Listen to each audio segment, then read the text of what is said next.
Morgen. Wir hören jetzt vermehrt Stimmen aus den baltischen Ländern, auch zuletzt vom ukrainischen Präsidenten, die EU solle doch nicht so lange zuwarten, bis es wirklich zu einer Attacke kommt, sondern schon vorab mit Sanktionen reagieren.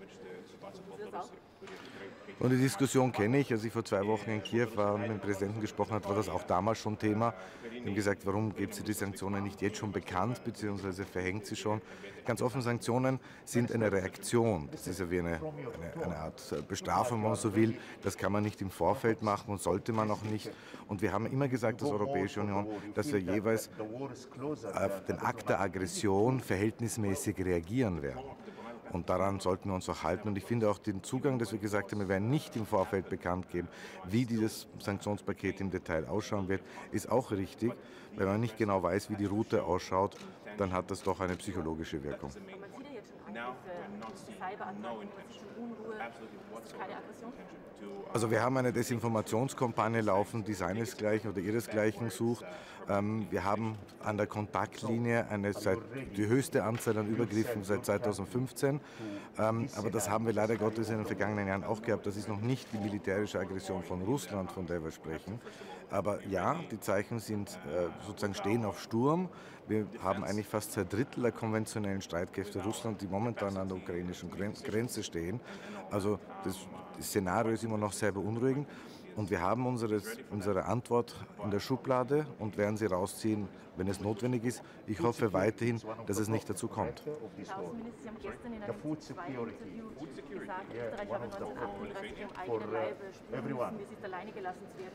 Ist das Ihr Geschichtsverständnis? Und ich glaube, da gab es ein bisschen ein Missverständnis. Was ich gemeint habe, ist natürlich überhaupt nicht den Opfermythos Österreichs. Ganz im Gegenteil, es gab viel zu viele Menschen am Heldenplatz, die gejubelt haben damals. Was ich gemeint habe, ist die massiven Anstrengungen, die es gab. Ende 37 und eben in den ersten 3 Monaten 1938. Ich denke etwa von der Präsidentschaftskanzlei oder damals von Hornpost, dem Generalsekretär des Außenministeriums, um eine internationale Reaktion, internationale Solidarität zu erreichen. Und wir wissen alle, letzten Endes war es nur Mexiko als einziges Land, das schriftlich im Völkerbund damals gegen den Anschluss Österreichs protestiert hat. Das habe ich gemeint.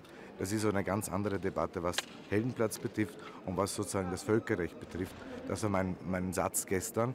Und ja, wir müssen darauf schauen und die Situation hat sich komplett geändert. Die Ukraine ist nicht allein. Die Ukraine kann auf unsere Solidarität rechnen. Aber gerade wir Österreicher müssen aufgrund unserer Geschichte doch ein gewisses Verständnis haben, wie es sich anfühlt, wenn ein Land sozusagen einem potenziellen Aggressor gegenübersteht und in Wirklichkeit nur noch das Völkerrecht auf seiner Seite hat. Was tun Sie dann ganz konkret jetzt, um auch mehr als der Ukraine Solidarität zuzusprechen, zu versprechen? Wie unterstützen dann die Ukraine in konkreten Taten? Nun, wir als Österreicher, wir leisten humanitäre Hilfe, 2,5 Millionen Euro heuer. Sie sind konkret an uns herangetreten mit Wünschen um Unterstützung. Das habe ich ja damals nach Kiew auch mitgebracht. Mehrere Dutzend Paletten an Unterstützungsleistungen. Als Europäische Union, das ist sehr wesentlich, das war gerade auch ein Thema zwischen mir und Präsident Zelensky, die makroökonomische Stabilisierungshilfe, die wir leisten, 1,2 Milliarden Euro. Also wir machen von europäischer Seite als EU und auch Österreich sehr, sehr viel, um hier Ukraine zur Seite zu stehen. Noch eine Frage jetzt zur Ukraine, wenn Herr Kuleba, also jetzt beim Treffen mit dabei ist, werden Sie ihm dann sagen, nein, wir werden jetzt nicht Ihrem Ruf nachkommen, schon Sanktionen vorab zu verhängen bzw. Sanktionen auf den Weg zu bringen? Können Sie ihm das so direkt sagen? Nun, wir haben die Sanktionen, die Debatten laufen ja seit Monaten, wir haben sie vorbereitet und wir haben immer gesagt, das Paket wird natürlich jeweils verhältnismäßig angepasst werden, je nachdem, was für ein Akt der Aggression wir beobachten. Und das ist eine Position, die Ihnen hinlänglich bekannt ist und das ist eine Position aller 27 Mitgliedstaaten.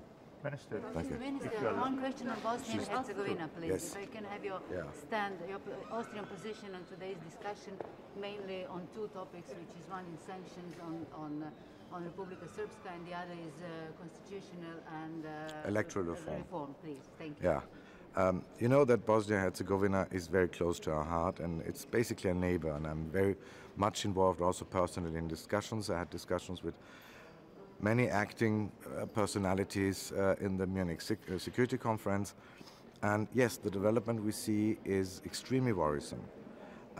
One thing is for us a clear red line. The integrity of Bosnia-Herzegovina is not at the disposal. And we have to be very careful that Bosnia-Herzegovina and the Balkans as such don't become a playground for actors outside the European Union outside Europe. And here the European Union will definitely react very strongly. I believe the actions and announcements of Dodik and the Republika Srpska are extremely dangerous and playing with the integrity of the state, and this is for us a no-go. We will have a very open discussion today. For me, an essential point is that we need a common, united European Union answer to this issue, and that is what I will strive for today. Out of these two problems, which both kind of provoke political crisis, in your opinion, which is worse? You mean electoral reform or secessionist tendencies from Republika Srpska? May I say this is I don't know for which media you ask, but this is a very Bosnian question. Both are necessary. We need both. We need an electoral reform. One day we want to overcome Dayton. We want to move from Dayton to Brussels as a system. And we need electoral reform for that. I believe that there has been progress and that all actors are aware that they need to act now because we will have elections coming up. But in the immediate, the actions of the Republika Srpska are more dangerous and are challenging directly the integrity of the state, to pull back of the justice, pull back from the army and the security forces. This is simply a no-brainer and a no-go. Sorry for being so blunt and so clear, but for us Austrians, this is a very important matter.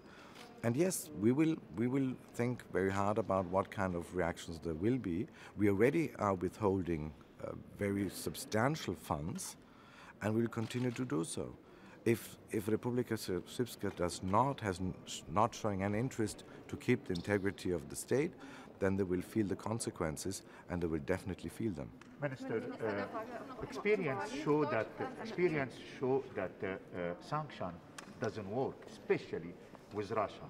Don't you think it's a time for the Europeans to start looking for a different solution out of the box, especially that we are talking here about war, not about something else?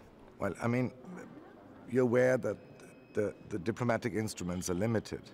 And the alternative is what? If there's dialogue, trying to find solutions through negotiations, then sanctions, and what is the last option?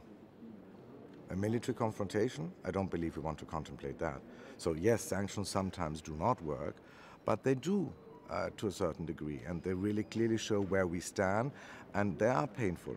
You cannot tell me that the sanctions on the Crimea are not disruptive, have not been disruptive for Russia, and we will go down this way again, and this time the package could be massive, and Russia is aware of that. But what is more important, having Ukraine in NATO or having a war will affect all the world? I don't quite understand the question. I'm not a NATO member country, so for me this is not something. Why don't the Europeans start talking about? It's not the question about NATO and EU. It's the question that one state, a sovereign state, has the right to decide about his own fate. The people of Ukraine have the right to decide about their future security policy, and it's not for a third party to take a decision on their behalf.